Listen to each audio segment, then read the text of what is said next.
This past week in Pennsylvania, the yellow and blue wall fell as the Cavaliers squeezed out a win on the Heinz Field.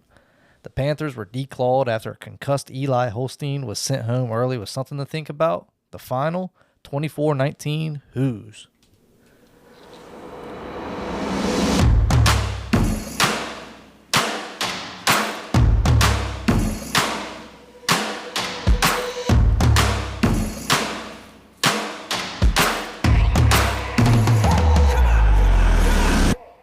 Before all our Fembot followers on X start crying, it's not Heinz Field anymore, it's a joke. And if you don't get the joke, you probably had to have gone to JMU, Longwood, VCU, or something along those lines.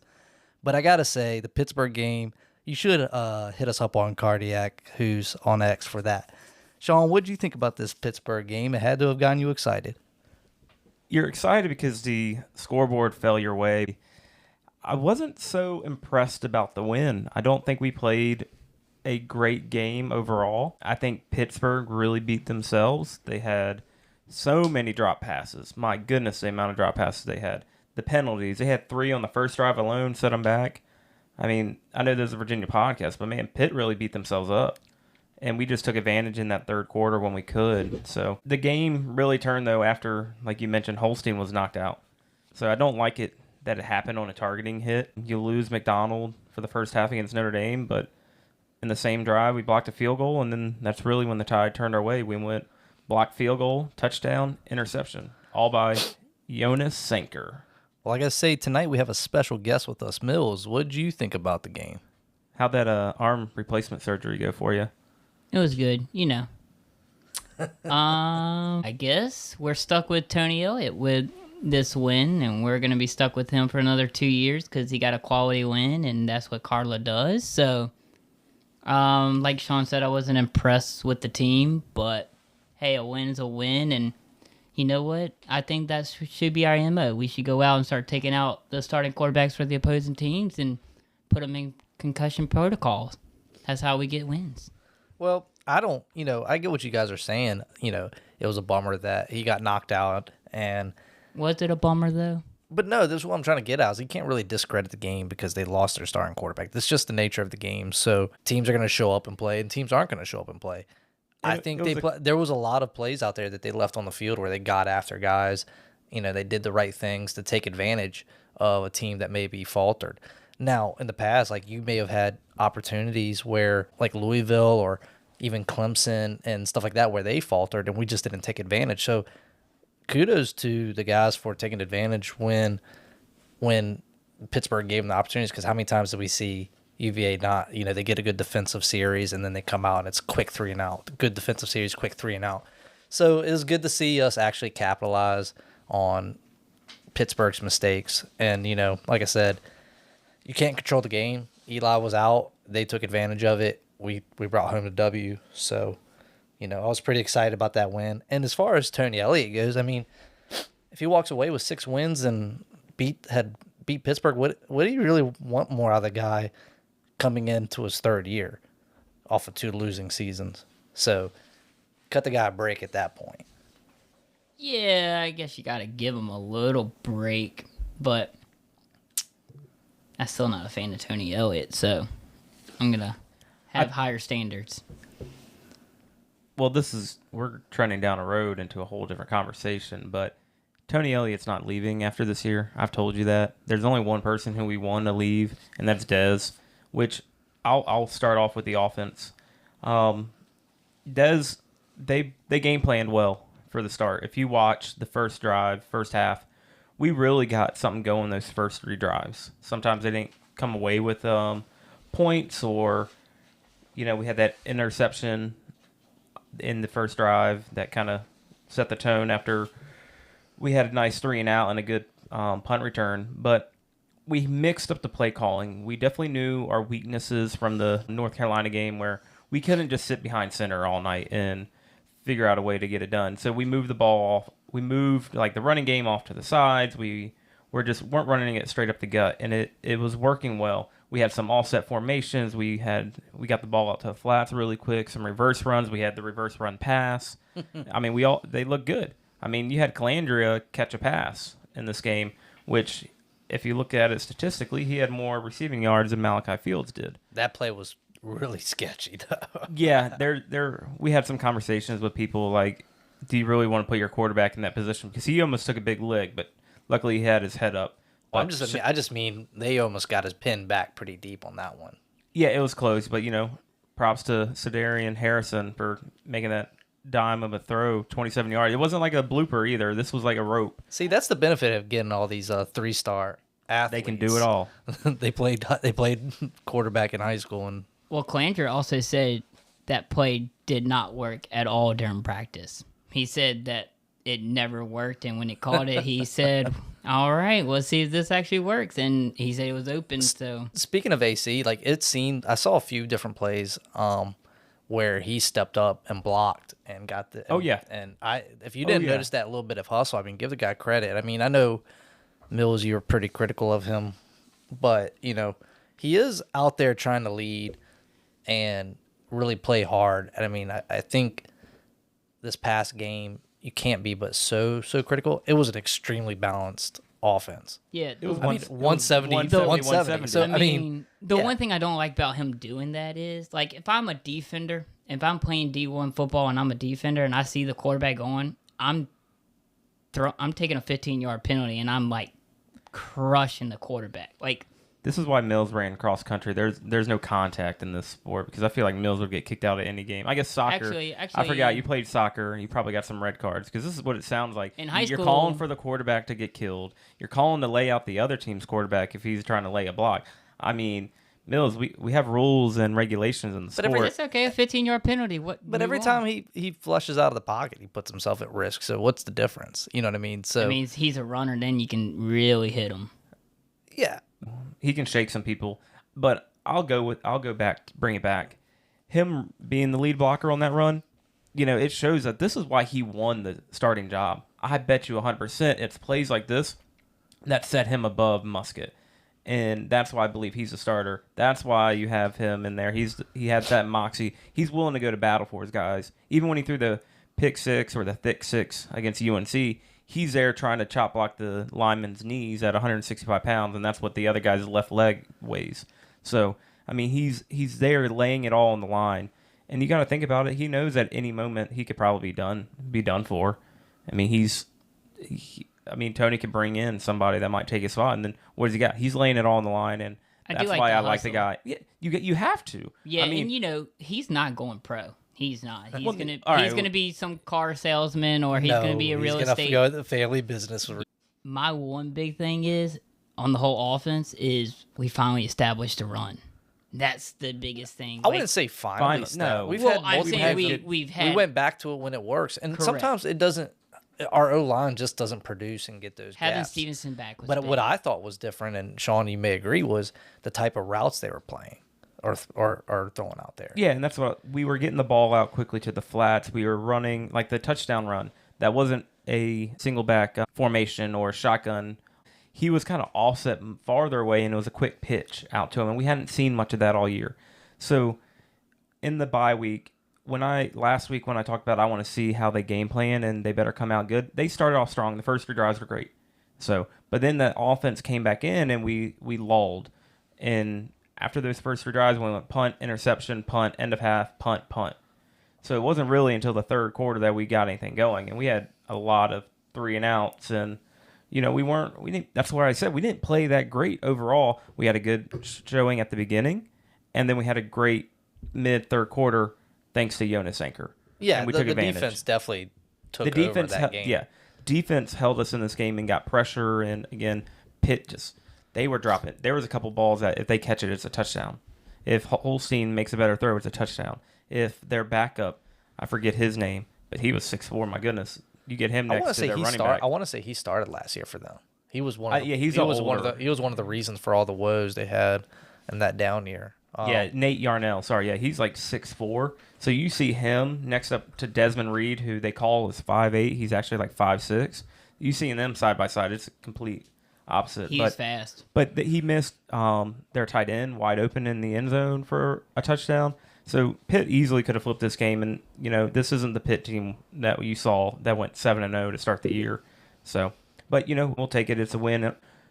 our defense showed up and played a really good game. Our edges were getting a lot of pressure. So I really liked what I saw from there. Cam Robinson was all over the place. He got his sack of the game from the ground. But you know who kind of surprised me and really, I think, had some really big plays and key plays was Tyree finally. Yeah, he led us in reception. So he had 5 catches, 42 yards. But I hate going back, but it's like I called it the last week where I said I want to see him run normal routes. What did he do? He had that big, what is it, a 24-yard catch he had? Yeah, it was late in the game, so he had that first down. Yeah, that was the 3rd and 15 that he caught. That was huge in that final drive. So that one was awesome to see and kept us in it. I mean, also Andre Green Jr. showed up. Do you think that was one of the best balls I've seen Kalanier throw? Was that second and 24 or second and 12 throw for 24 yards?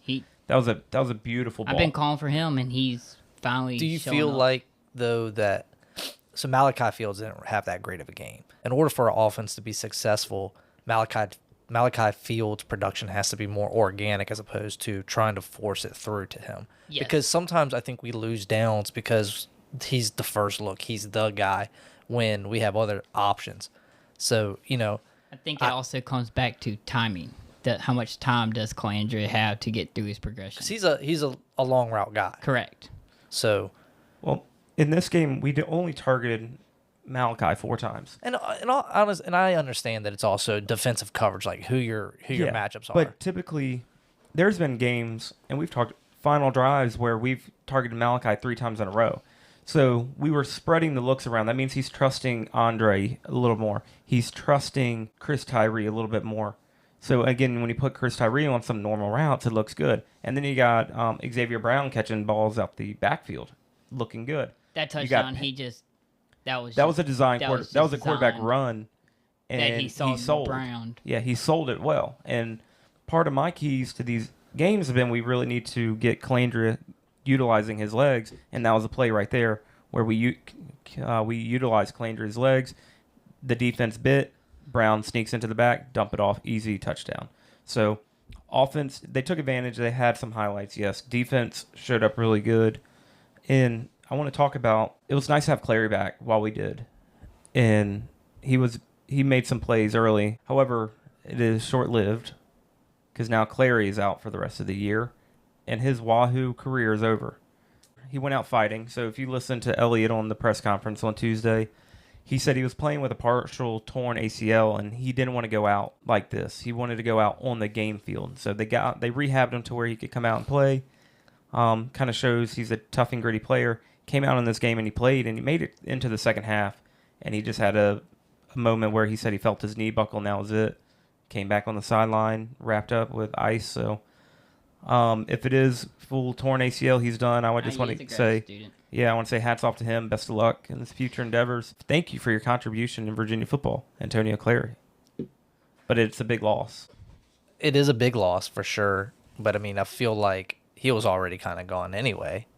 So yeah, he was in and out. But I mean, he was battling through injury. I mean, he's a tough guy. But earlier in the year, him and Sanker together, healthy. Oh yeah, we looked for sure. We were happy about that. So there was a lot of bright spots with that. Corey Thomas, he listened to the podcast 2 weeks ago because he's the one who shoved the North Carolina defender and basically gave him the touchdown to end the first half. Well, this week he listened. He completely took the guy out of the play on one of the balls that Eli just kind of tossed up to no man's land. But there's no need to this time. But I will say he listened. He took the guy completely to the ground. Hey, if you're going to get 15, you might as well earn it. We also held Reed to one explosive run. I think it was like 34 yards. Desmond Reed, he broke out. So, I mean, we held him in check. Yeah, well, UVA definitely kept us on the edge of our seats and made that a cardiac classic. But, with that last series that they had, because they had a chance to put the game away, and we kind of all disagreed a little bit on the series of plays. So, they threw that ball to the tight end, dropped it. Oh, yeah. And, I just think it did hit his hands. And Mills, you blame AC. Sean, you blame the tight end. Well, I see. And then I look at it from my perspective. I really just felt like we should have ran the ball there. I agree. We should have ran the ball, but so it was 2nd and 10. We had been running the ball a lot this drive. The clock's running, they're loading up the box, and that's when he can take that. And we had a lot of motions, or we had a lot of crossing action in the backfield. And so Calandra was running to his left, and that was the only reason why that ball couldn't get out any earlier, because he had to set his feet and then throw it. And he had a little bit of air underneath of it, which allowed the DB to get back and knock it out. But still, you got to make that catch. You either need to come back a little bit to it, go up and make that catch, and be a man about it. I just would. But it goes back on the quarterback for throwing a better ball. I'd have to go back and look and see how much time was on the game clock. You put any of the top 25 quarterbacks throwing that ball, they throw it. It wasn't a set throw. He was rolling out. But on the other hand, Mills, it hit him in the hands. He had it in his hands. I agree, but it's got to be a better ball, though. The DB blew him up. He did blew the hands up. I mean, that's a tough ball to hold on to, but I don't think that's AC's fault. I mean, he throws it too hard. It bounces off his chest. You know, he tried to put a little touch on it to get it in there. Again, I'm more just concerned with the play calling. So I'd have to go back and see how much time was, but I really would have liked to have just gone to that 2-minute mark. Goes back to #FireDez. You know what I mean? So the play call that's the correct play call, in my opinion, because you've been running it. You take a shot because you still have third down to get the clock rolling again. So, and that's what they did. I don't like that they threw the ball on third down right after, but it was like, I want to say, Ben, it was under 3, so it's about 2:40, because we didn't get the third down and we kicked the field goal, and we gave him the ball back with like a minute. 2:04. Betridge was sweating bullets on that kick.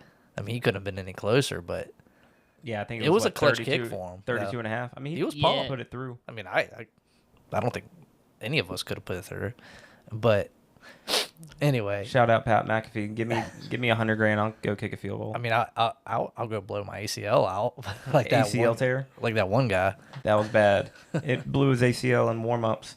So, but yeah, I mean that third quarter was really the turning point. We talked about it. I mean, Sanker. I mean, what a play. I mean, his draft stock definitely went up. He's now like Mel Kiper has him as a early third round. So, well, I told you at the beginning of the season, he's our best player. Oh, 100%. 100% our best defensive player as well. No, I still put Cam Robertson over him. Cam's fighting, and Cam is close.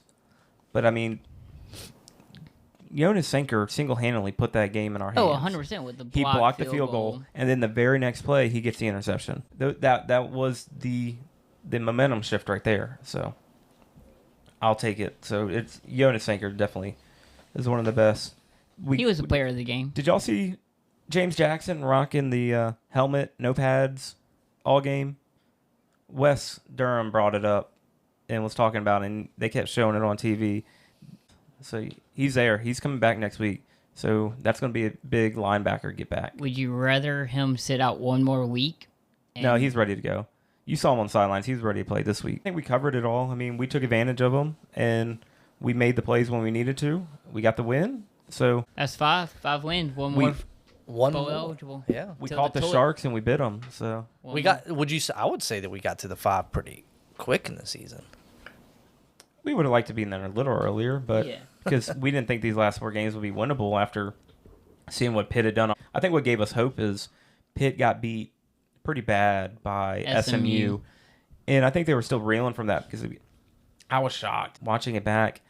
The amount of drops, like the ball hit the receiver in the hand, and they lost their number 1 wide receiver early too with concussion.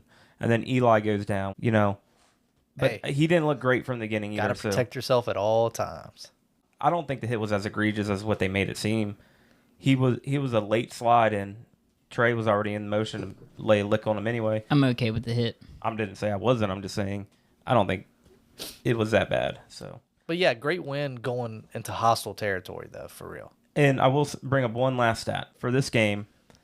The one drive, that field goal drive to really make it touchdown or bust for Pitt on their final drive, was one of our longest drives of the year. 16 plays, only 60 yards, but it lasted 8.5 minutes. And for reference, the longest drive before that was a 6-minute drive that ended in a punt.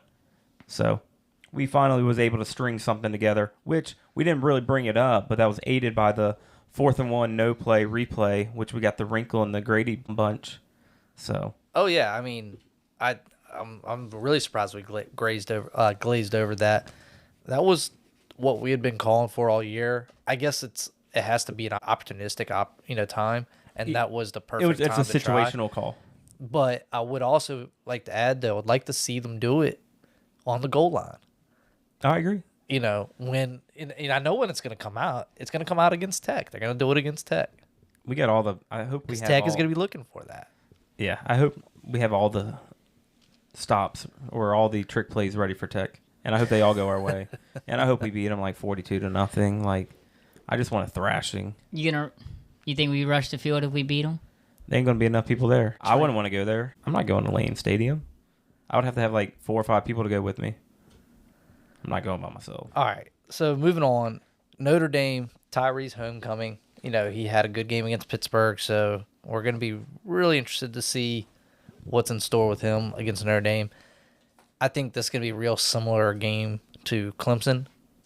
I think we're going to play decent, but anything could happen. Yeah.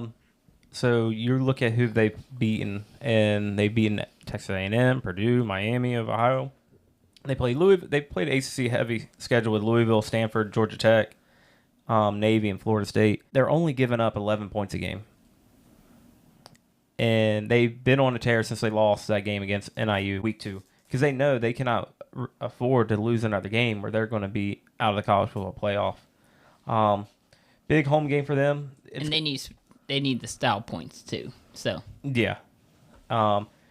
There's got to be a similar game plan to Pitt with we got to have a clean game, take advantage of some of their mistakes.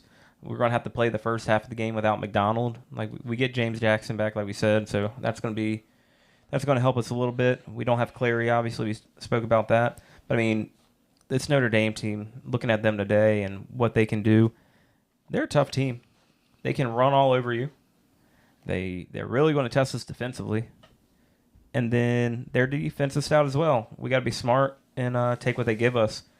So, I want to know if they're going to come in a little more sharp because of the Pittsburgh win for us. So if Notre Dame's going to come in a little sharper, not take us as... Yeah, you 100% have to look at it and say, oh, Virginia just beat Pitt. No, that's a top 25 win. They're going to be looking to do the same. We're building some momentum. We are having confidence in our play. So, yeah, I think they are looking at this game and like, all right, we're not looking forward to our next one. We got to look at Virginia and actually game plan and see what they can do. But, I mean, you look at some of these numbers for Notre Dame, they're averaging like 215 rushing yards a game, 197 passing yards a game. I mean, they can put up some numbers. And, Riley Leonard is their leading passer and rusher. I mean, this is going to be another one where we're going to have to... But we talked about this with Boston College, with about Boston Thomas College, and we said the same Castellanos. thing about Eli. Yeah. And, We've surprised ourselves and been able to make it happen. If our edges, but that Notre Dame front is we ended a lot better. Castellanos' career at Boston College. It took a few games. He got benched last week. We were at the start of his downfall. Hey, just like... he's already hit the portal. With the intentions. So, I mean, Notre Dame against Purdue, I know Purdue's trash. 362 rushing yards on 44 attempts. Last week against Florida State, 201 yards rushing, 252 yards passing. I mean, this is going to be a tough team. So, and then what they are giving up, they're only giving up average, what is it? Let me run this one back. Their rushing average is not much at all either. They're only giving up. They held again Purdue to 38 yards rushing, and then their highest of the year was Navy with 222 yards rushing.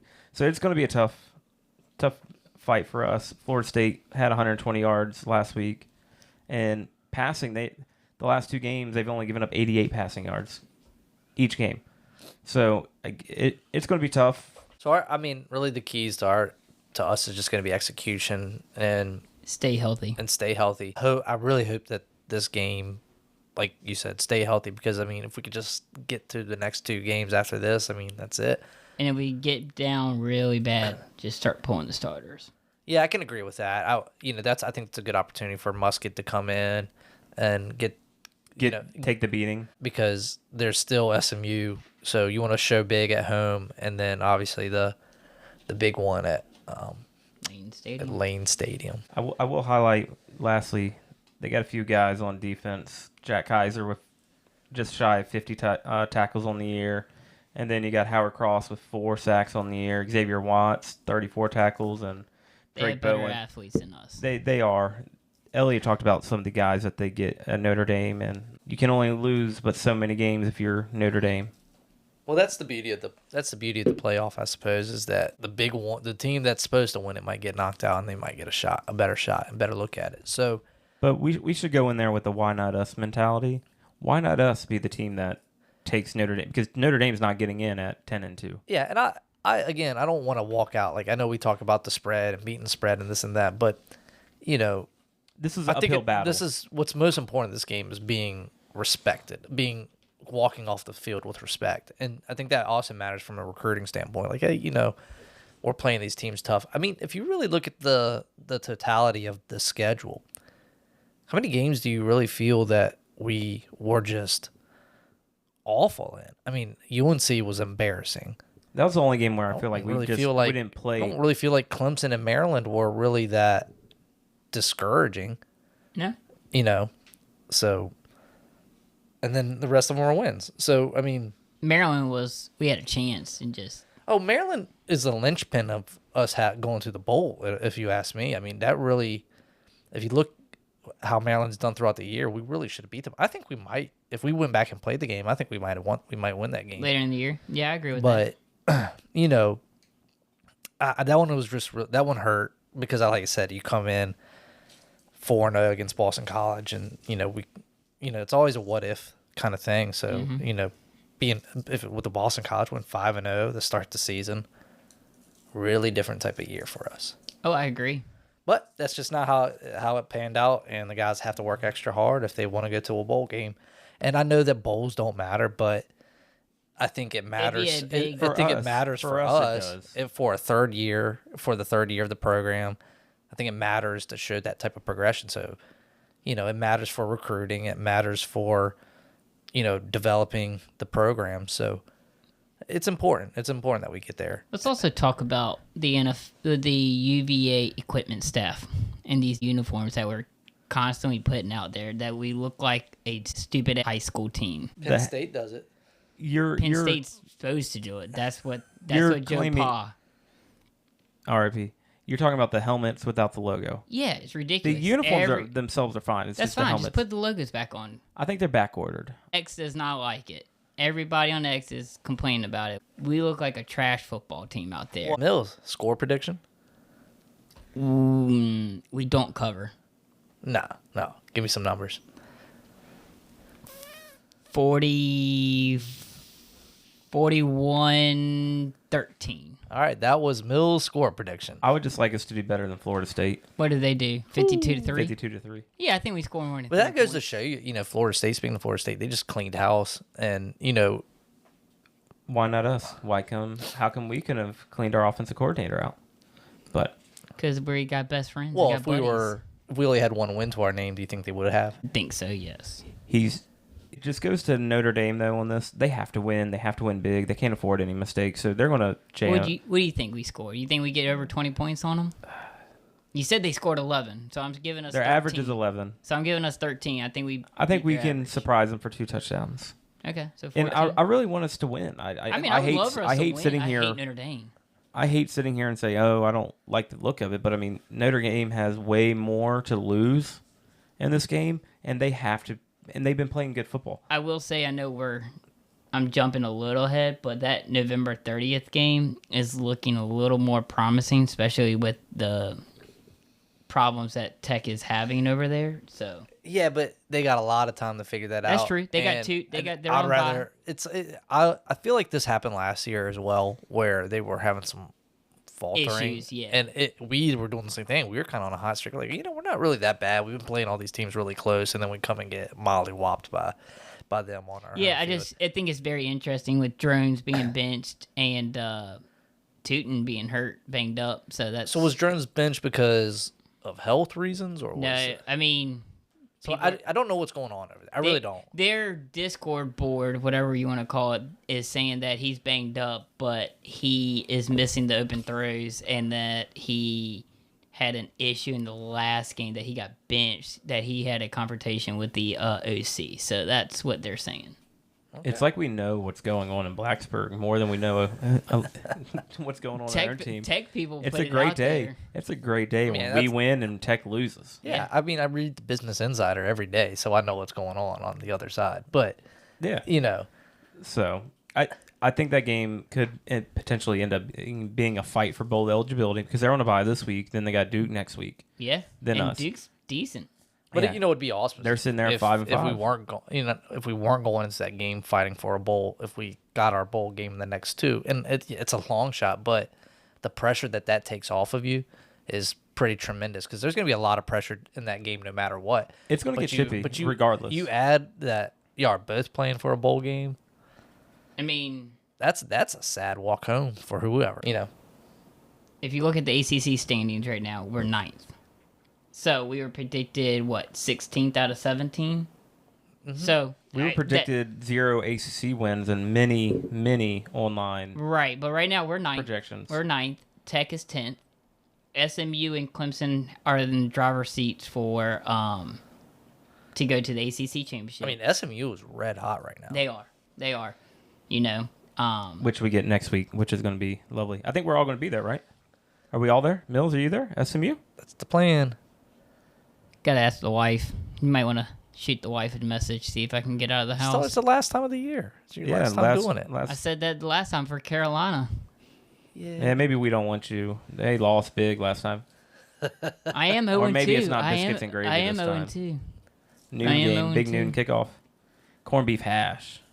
I don't know. Final things on Notre Dame. Let's just go play hard. Let's not just be a disappointment, and let's see what happens. Maybe we'll get lucky. Let's see if we can capitalize like Pitt, where they didn't show up and we took advantage. Well, who's fan? I hope you enjoyed the kickoff of basketball. We are 2-0, and it means a lot to be 2-0, because it sets the tone, and it just shows that there wasn't as much drop off as we might have thought. Not much drop off, but there are some head scratchers of this starting lineup that he is putting out there recently. With I think we were really caught off guard with the roadie start. Yeah, which we called Mills. I don't know if you called our show, but me and Ben sat here. We called for roadie. We said thank you for your service. And we see you more as a bench player, but we don't see you getting much minutes. And what happens? He starts. 15 minutes before game time, we get a text saying Rhodey's starting, and we all had a collective. If I had to guess, it was Tony's dying wish. Please let Rhodey start at the beginning of the year. So he's like, or start this year. So I think they're like, let's just rip off the Band-Aid. We'll just do it at the beginning of the year when it doesn't matter. And I'm hoping he didn't get in He didn't get in the other night. He was out with hurt. Back. He was out for his back. Oh, that was bad. Yeah, that's what they said. So from carrying the team in the first game? Yeah, right. So against Campbell. When you listen to Ron brought it up that it was basically a game time decision on who was starting, Rhodey or Day. Let me apologize now. I called him Die all entire podcast last week. And it was preview. Ron's first mistake. It's Day. So no, it should have been Day from the start, and I think Day in the Coppin State game showed that he's taken over. I understand the reasoning, and I can see both sides of everything. He wanted him for the defensive side of the ball. I also think he wanted him for the familiarity, correct, especially with the defense, with the program. So he's one of the only remaining starters that they had come back. But you're right. I think Day should have been the starter all along. And as I was watching the playback from the game the other night with him, you know who he really reminds me of? Your boy, Clark. No, he's a lot better than Clark. No chance. I'm just telling you. He can drive, he can Get that trash shoot. out of there. He doesn't ruin layups. Get that trash out of there. I just saw a lot of... You're doing this to get me riled up. I just saw a lot of Clark in him. But really, for real, though, I mean... Do you know who he reminded me of? In all honesty. R.J. Reynolds. Back in the day. Reynolds. Rewind that clock. Yeah, I'm just saying he brings a different element to this starting five. Better flow. I think with Rhodey, you're more stuck in a slower pace. Day opens up the court, spreads the ball out more. And in fairness, though, I do have to say I don't want to get too excited about him yet. I think that it's a little too early. I mean, that was the second game that we've seen him. I believe that he's going to have the capacity, and I think he's going to continue to grow and be that guy. But, I mean, we saw that sometimes last year where a guy would break out and have, like, a really good game, and then you would expect that he might follow it up in the next game, and then he just disappears for the rest of the season. So, that being said, I'm just kind of hoping that he continues on this path and he is that guy, because that's going to be huge for us. And I think that was one of the big questions heading into this season is who was going to be our starting point guard. And I think, to be honest with you, the big surprise of the first two is the freshman Kofi. And I would like to add my apology. Y'all got a lot of apologies, man. This is what happens when I miss. I went off of a old scouting report for Jacob Coffey that kind of critiqued his athleticism, and I think he's not quite as athletic as Ryan Dunn, but I think we found a guy that's backfilling his role really nicely. I think between the first two games, I think the top three players so far are Kofi, Elijah Saunders, and then I would have to say Day. I think Day that second game. I mean, Day-Day's only giving you one game. Yeah, and but this I is think also it was... a 2-game sample size. But if you're just looking at pure, like some of the fun, like the skills, I mean, Coffey is for a freshman is just he doesn't care. It doesn't appear that he's got the freshman tag on him, and he's playing like a seasoned veteran out there. He's taking care of business. Got a double against these, mid-major teams he's playing against these 4-year guys, and he's dominating them. Right. You know what I mean?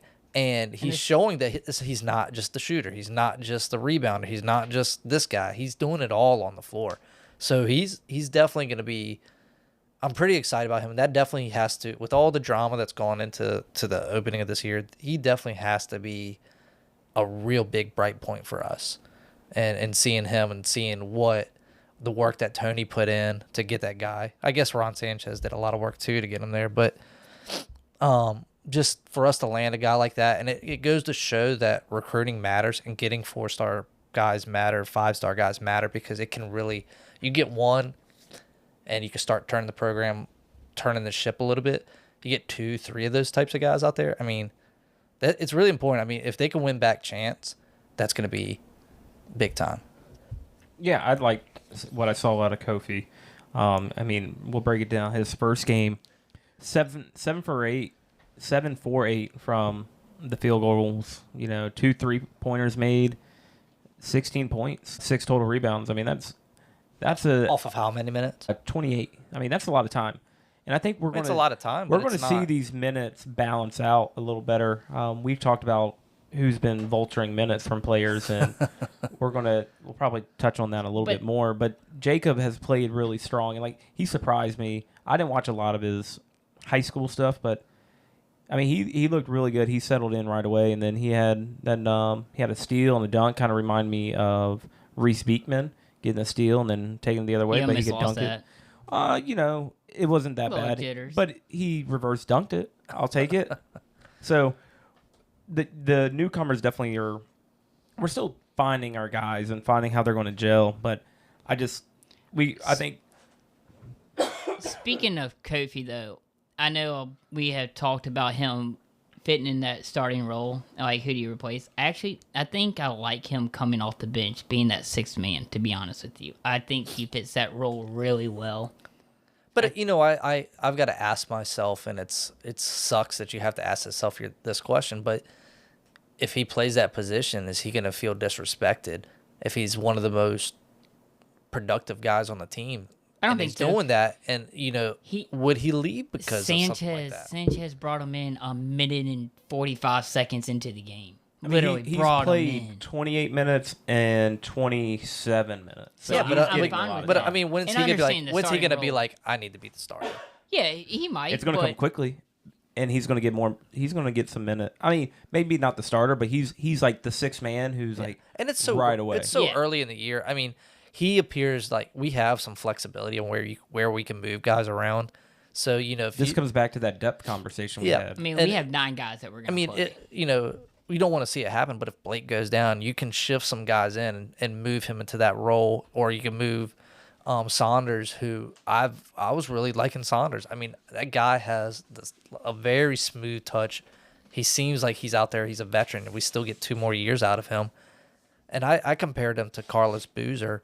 I mean, he's just kind of got that height. When you texted me that, I was like, you hit the nail on the head. I was like, at first when you said it, I was like, man, but he is that guy down low. He also can take the jump shot. That was a good. And what I think we're going to see this year is I think you're going to have heroes of the game. And I guess that's the theme of basketball, but it doesn't seem like we're not going to run the ball through one guy exclusively like you're going to see at Duke with, the 1 and the 2 guys they have over there. I forget their names. I know their names, but they lost last night. So that's great. Con and Cooper Flag. Sure. And Con Cooper. Yeah, but you ruined the joke, Mills. We weren't going to say their names. No one cares. The sucky part was Con should have came to UVA. Think about him and Coffee together. Right. Well, yeah. You're still talking about scavenging minutes, but I think you're right, Ben. We're going to have to find this kind of rotation, how it shakes out, and where you can find people where they're going to fit the best, and it's going to take some time. They're gonna have to trim some fat though. Yeah, and they're gonna have to stop. I'm sorry. I'm sorry. Tane Murray should not be getting 18 minutes a game. Dial that thing back to maybe 6. Yeah, but how much of that was just kind of like, he was in the game early. How much is that? Is he's a senior? I don't know how much I'm gonna play him down the stretch. I don't know, but 6 turnovers. Basketball anymore. What's getting to me is there's a stat that I've seen that this is not typical of UVA basketball, which is turnovers. Tane Murray had 6 turnovers against Coppin State. Get him out of there. I rewatched the game and I texted y'all today. I said, y'all didn't tell. Y'all said you can have that. Minutes. You can have 6 turnovers, but you better give me 25 points. Yeah, he was -6. I also want to come back, Ben. This is what I meant to say. You were talking about who's going to be the guy, and I think that's going to be kind of reminiscent of that 2019 team where one night it might be Guy, one night it might be Jerome, one night it might be Hunter. But now we have 4 guys. It could be Mills. What were your thoughts on the Canadian Sharma? I mean, he's getting some for a freshman. They're getting him in. I did hear your podcast with that. I was not able to attend because I was having surgery. Was it toe surgery? I think it was left fingernail. Oh, okay. It was facial hair plugs. I do remember that I said that I was excited about the Canadian, and you made a quick joke about who does he play up there, and I get it, but he came in and he has showed himself. He has played very well. I'm just excited that we have 2 fresh. Well, okay, he was 0 for 6. Yeah, against Coppin State. What I see with him though, where I want to give him actual. Don't beat on the man. I'm not being. You said he played well. He played well against Campbell. Well, he was 0 for 6. Where I want to give him credit is that he's a freshman. He looked good. And his shooting starts to look good. He's coming in and he's playing the game. He compares himself to a Jerome and a Kyle Guy. If you remember Jerome, that was kind of his thing. He just kind of came in and he wasn't scared. You know what I mean? And that's what I see out of him. Sharma's coming in. He's not really scared to shoot. Take the shot. And maybe it wasn't falling his way the other night, but over the next couple of years, he's going to get better, and you want a guy with that type of level of confidence that's going to get us over the hump. One person that I'm disappointed in the first 2 games is TJ Power.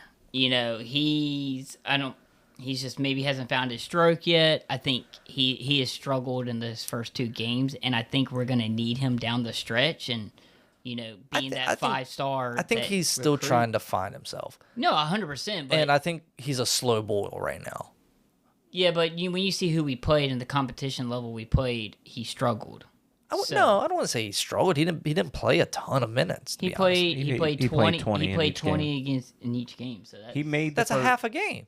Yeah, he made because when you shoot 1 for 3 from field goal range, 1 from 2 for a 3-point and then land. 1 for 6 in the next game. That's not a lot of attempts. What I'm saying He was is like, negative. He was only one in negative figures against Campbell. I'm just saying he's not Negative he's plus not out there minus. jacking it. You know what I mean? No, but in Compton, there was in the first half, they got open looks for him, and he's just missing. And I understand you're not going to hit every shot, but getting a sharpshooter. How many shots had, did he shoot in Coppin? 6. Six. 1 for 6. 1 for 6. Okay, that's one game. I mean, 20 minutes. I think he's going to find his spot. There's so many shooters on the team. Well, maybe if he had a consistent point guard. And like I said early, you're not gonna, if Clark was out there, I guarantee his Clark, numbers are. the one thing I miss, and we haven't had this since Clark left, was that dribble drive penetration. But it looks like we're starting to get it back with Day. And Ben, I agree with you.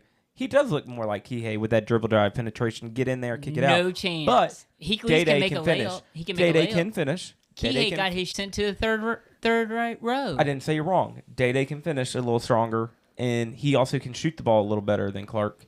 So far, what I'm seeing. Clark's shot we're big fans of Clark on this show. Clark was a hot cold guy. Jay Power, I'm not gonna sit there and bang on the guy. This is preseason. They're spreading the minutes around.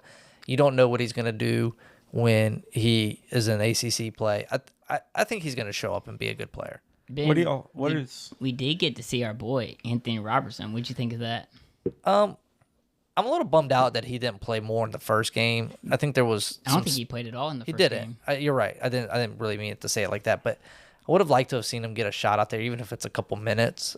I know that game was close, but and I also wonder why he didn't get in earlier in this That Coppin game was a blowout. Yeah, he played 4 minutes, 1 for 1, 2 rebounds, and a block.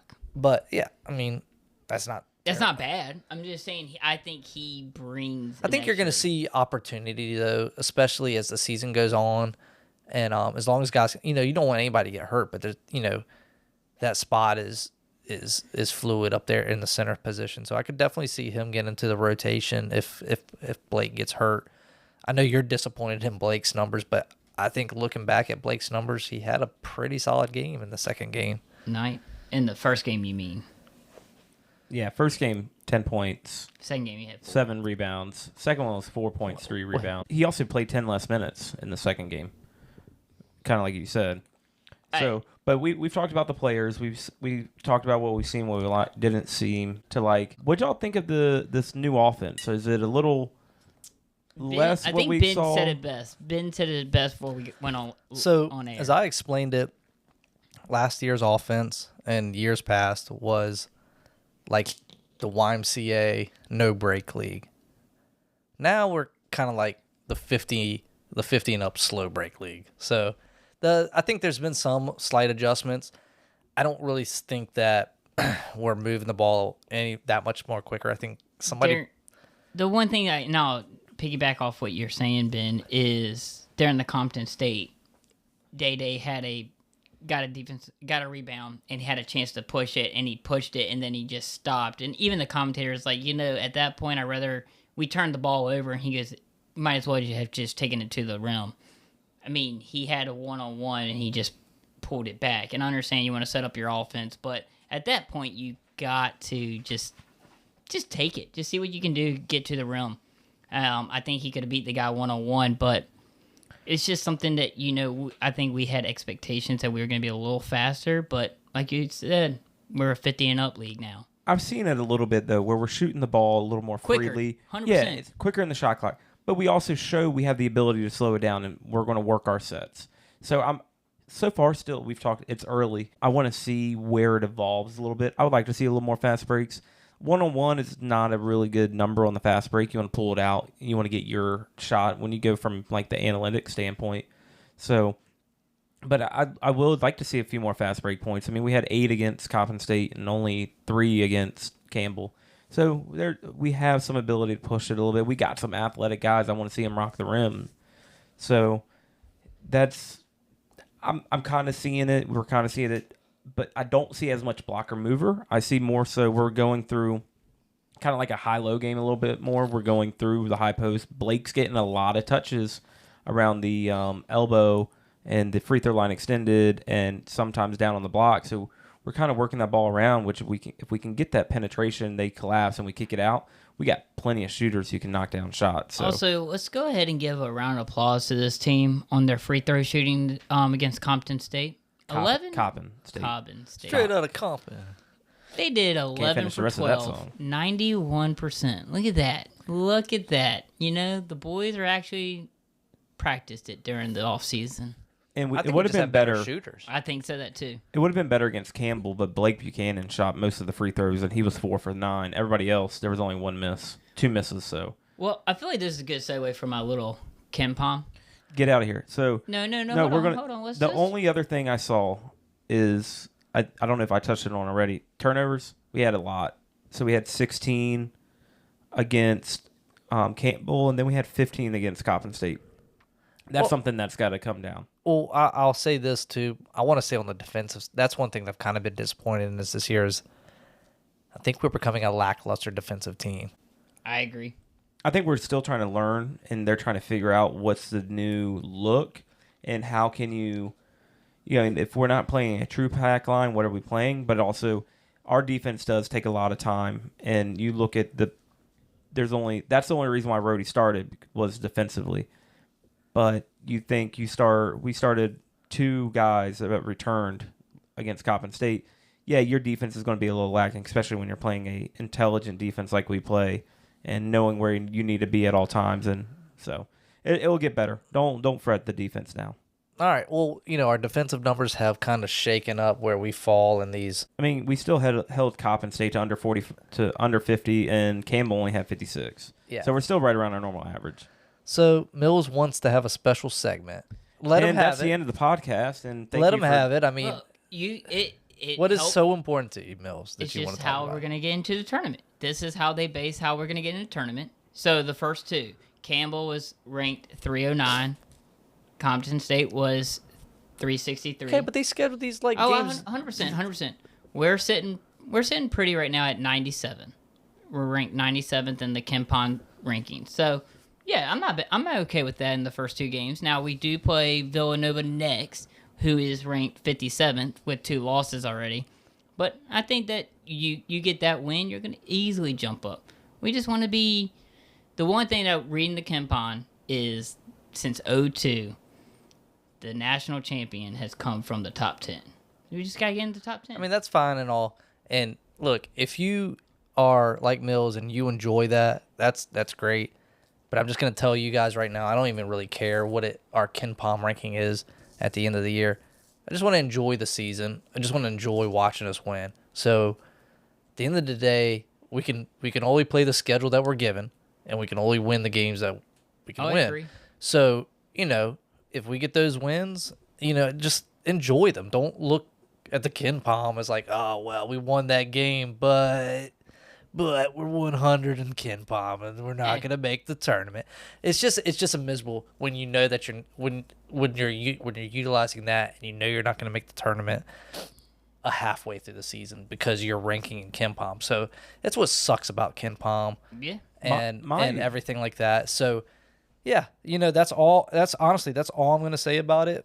Yeah, I mean, if you got stuff to add about it, I mean, great. But the only thing I'm just saying it's a bummer to the game and everything like that. I think that if you look at like just how the tournament's structured and whatnot, like the president, actually the NCAA president, came out today and said he is looking to turn the tournament from 68 now to 76. That's what he wants to get to. At some point you're getting too big. But my issue with KenPom is if you're getting beat and you know the game is out of hand, you're going to play some different players, and then you know a 16-point loss or a 15-point loss might turn into 21. And once you break that 21-point threshold, you drop even more points in KenPom instead of seeing a loss as a loss. I mean, you gotta take a look at a team like with the KenPom. Like, I would be interested to go back and look at North Carolina State and the run that they had at the end, and they only got in because they won.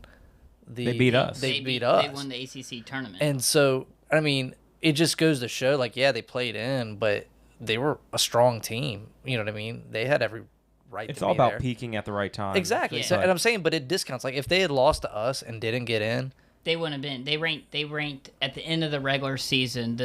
That's when it stops. They were ranked 45th.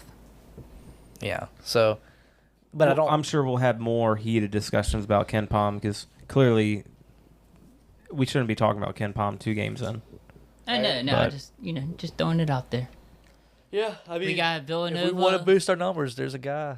Maybe we will. could have him back for another year. I will say though. Who's that guy, Sean? These next. Kihei Clark, where you at? What was our Ken Palm then when he was playing? Hey. It was pretty high actually. We were That's in the what top I'm three. saying. I will connect say, the though, dots there. The next 3 are going to be very tough. You got Villanova, then you have Tennessee, and then you got the winner of the St. Joe's Baylor game. And those are great St. games. John's. Those St. John's. are great games for us to play. 100% the Baylor, And then we get that tough team of Manhattan and Holy Cross. which is fine. But we got coming up Friday Villanova. That's the Hall of Fame series in Baltimore, so that's a neutral site. And then we play in the Bahamas against Tennessee, which is a top. They're ranked 11th right now. So I want to bring it back. The first game of the year, I think a friend of ours or a friend that we follow on X, was it Trey Keller, got the hill drip move up of the game? yeah, he's pretty. We got to get him on. We're going to try to get him on. I'll be in the building for the NC State game. That'll be fun. Going to see the boys in action. You try to buy tickets, man. There ain't a lot of tickets. This ain't football.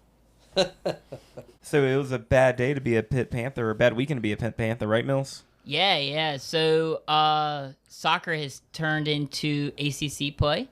And we were on the outside looking in, and we got 2 major upsets. We played against NC State, and we went down early, 1-0, and then within 30 seconds we scored 2 goals. So that was pretty dope.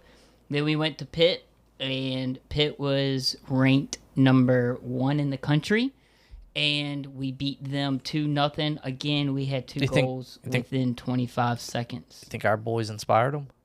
They were at the They game. were at the game. I know. That's what I think. And they could have.